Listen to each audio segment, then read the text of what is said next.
Hey guys, what's up? It's Nocturnal Gaming here. Today I'm going to go over some of the game settings in a video series that I'm going to start creating called Help a Newbie or Newbie Questions, or just basic things about Modern Warships that you know I've seen people ask me in chat, or maybe you never thought to ask or didn't know the settings existed. So today we're going to cover the game settings. Up in the top left corner you'll see the settings wheel. Click that. First off, you've got graphics. And here are the various settings. If you're experiencing heat with your devices, you may want to lower these settings down to medium or low or whatever, depending on the capability of your device. I run in full screen mode. I'm using this on a PC. You can see I'm using 2560 by 1440. This will match basically, like, the max is going to be what your device is capable of.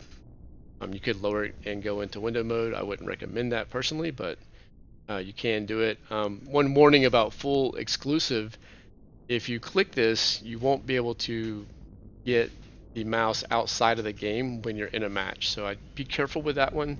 I accidentally had that on one time and I couldn't get out to turn something off, and it kind of drove me crazy.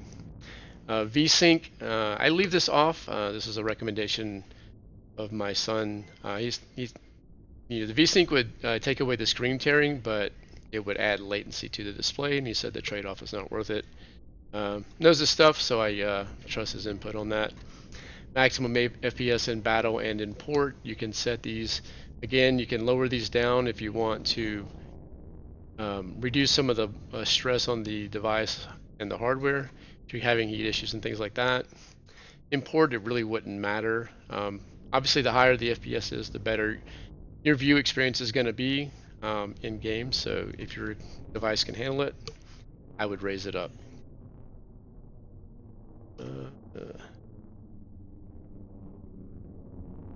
Some of these settings here, these are, make things look a little bit nicer, but they do add overhead to your device. So if you're having, some choppy feel with the graphics and things like that, you can turn some of these off. Under control, camera sensitivity, I raise it to 100. The ballistic missile, I probably need to raise this up. I've been meaning to kind of do that. It goes a little bit slow. This is basically the speed when you're trying to scroll across the map. Aim assist, I currently have this on. There's some debate there on whether you should have that or not, particularly with aircraft. And I obviously add the acceleration. I have a big monitor, so I want it to go pretty fast. They added the Ace Combat. I haven't tried that under the normal control. I do that for aircraft. I need to play with this for the ships as well. Control sensitivity, haven't messed with this one much.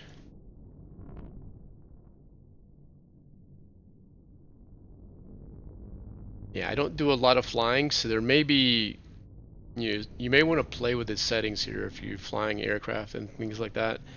You may have some better results with some of the other, automatic camera return and things like that. Like I didn't like inverting the controls on the plane, but I guess some games have it like that, and so it's preferable when you're flying. I never fly, so really doesn't affect me on that one, but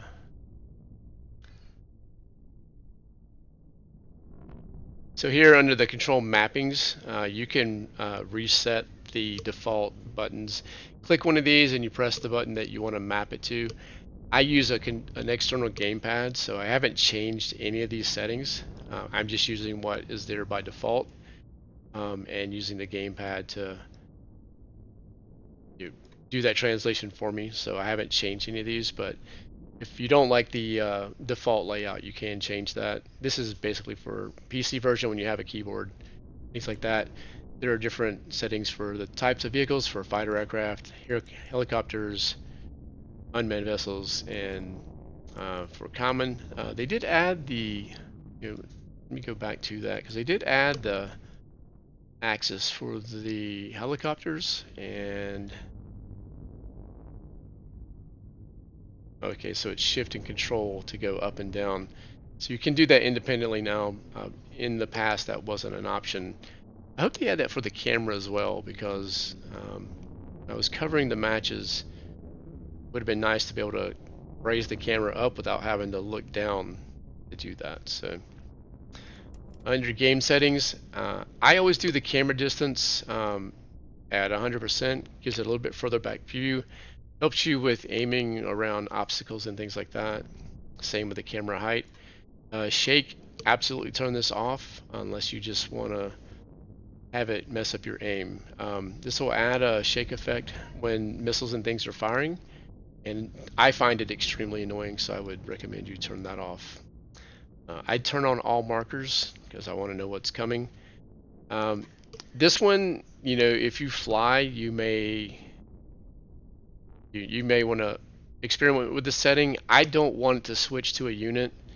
I've actually had this, you know, cause me to get, you know, take fire when I didn't, like I launched a helicopter and so my view switched from the ship to the helicopter, and I didn't want it to do that, and so I had to press a button to get back to it, and so I turned that off. So this way it just launches, and then when I'm ready to go back to the aircraft, I can just select the aircraft again and go from there. So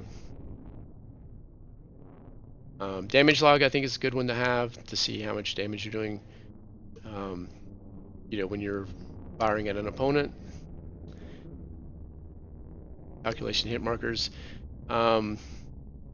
Friendship request. You know, this one's kind of funny. I don't want to turn this off, but every time I type in chat, I get a friendship request. So if you're new to the game, you know, the friend request, like, don't send them to someone unsolicited. Ask them, you know, hey, can I add you to my friends list? You know, friend implies that you know them. So I don't want to turn it off because sometimes I do need somebody, you know, I need the option to accept a friend request. You know, if someone wants to contact me about something related to press activities or modding or something like that. So I don't want to turn it off, but that option is there. Deny incoming squad invitations. Kind of the same here. I actually do turn this off frequently because I leave my account on a lot when I'm actually not playing. I'm, you know, modding or doing something else. So I do turn that off because I'll invariably get squad requests when I say hi in chat or something. So again, you know, same with those. Like, ping the person first and ask, hey, like, can we squad? We'll just send a request out. I'm not trying to be, you know, rude to people who do that, but I'm busy, you know, and usually in a squad or something, or got something going on. It's very rare that I have idle time when I'm in the game. So just as a courtesy, ask before you know, sending an unsolicited request. Obviously, show the notification when you're out of consumables.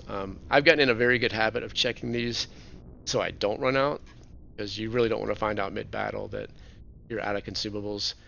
You can hide your nickname in battle. You can hide the other players' decals in battles. You can hide titles in battles. If you want to be like the old early days of NW when the only titles were, you know, moderator, legendary, hero, things like that, before they started giving out 5 titles a month. So you can hide all the camouflages if you want. I leave them on, but I mean, it is an option in there to turn off. I would, you know, potentially that may have a performance impact if you're on a, you know, a lower horsepower device. You know, it's just less rendering that it has to do. You can completely hide the chat in battle. I find it handy, you know, so but it is an option to turn it off. The profanity filter, I leave it off because I need to see, as a mod, I need to see when people are using profanity. One thing I have found is when this is enabled, it censors like really random stuff that shouldn't be censored. So even, you know, I would say leave it off because I don't think it's very good with what it censors. Unnecessarily censors things that it really doesn't need to. So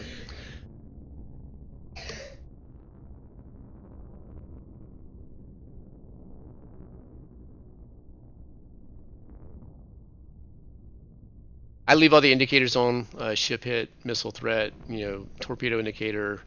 I think all these are, you know, excellent to have on.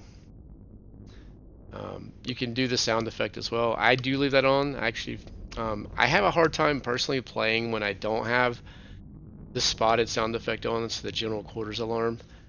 I have a friend that plays with it completely silent, and I always found it really weird trying to do that. So Um, Here you have the volume sliders. You can do I set it down kind of low, based off of the sounds I have on my computer with music playing or Discord or something like that. I turn the music completely off. You can bring it up. I just I'm not real crazy about it. This voice is the voice that's in the game, that is saying all this random stuff when you start a match or something. I ended up turning that completely off because it got very repetitive after thousands of matches. So I just turned voice all the way down. I don't know if this affects the microphone or not, but speaking of the microphone, I completely disabled it. This is talking about the in-game mic. So this button here, I turned it off. I use third-party programs like Discord if I want to do voice chat. I did the early on. I did the voice chat, and I wasn't real crazy with the experience, so I ended up disabling that completely. Just didn't have the control I wanted over it, like I could with a separate application like Discord. So.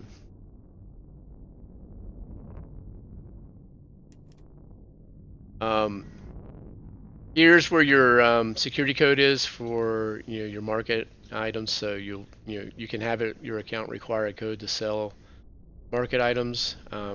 Also, now when you create an account, um, it'll ask you for an email and it'll automatically link and save your progress to an email, and you'll have your password. But if you have an older account, this wasn't actually always an option on a iOS device or something. You actually had to go in and add an email and save your progress. Uh, if you are playing on Play Store, it could be linked to your Play Store account. I personally am not very fond of any of the external linking mechanisms like Play Store, Facebook, Gaijin. I want email and password, because if something happens and you lose access to your Play Store, or Facebook bans you for some reason, which can happen, I mean, I've had it happen to me where I accidentally showed a YouTube video on my stream, and they banned my Facebook account. So had I been linked that way, I couldn't get into MW. So I strongly recommend you just doing an email account link and not doing any of the other third-party linking mechanisms. Gaijin, it could be a slight exception, but there really is no point. Just email and password. This easily transfers you to other devices when you just log in with your email and password. So highly recommend, if you haven't linked your account to email, link it. This saves you in case you get a new device or something like that. It gives you options to recover your account. I don't use the security code because nobody gets into my account, but I do enable this on my kid's account, because he went ham and bought a bunch of stuff and spent all of his art coin before. So if you want to enable that, you can create your code there. It'll ask you to verify it, and then you'll have to enter that code once to sell anything in the market. So under settings language, you can change your default language here. This is also for the interface and voice languages. I don't use voice, so that's not, this is talking about the one that does the kind of the narration when you're in game. I turned that off, so that doesn't matter. However, on the interface language, there are multiple chat rooms, and so if you set your device to English, your local chat when you go here will be English. So this is where you would change it. If you speak another language natively, you can change it to one of the listed languages here, and then restart your device after you save that setting, and your local chat will be whichever one you chose here. It'd be Spanish, Dutch, whatever. Under community, there's several support links that are handy.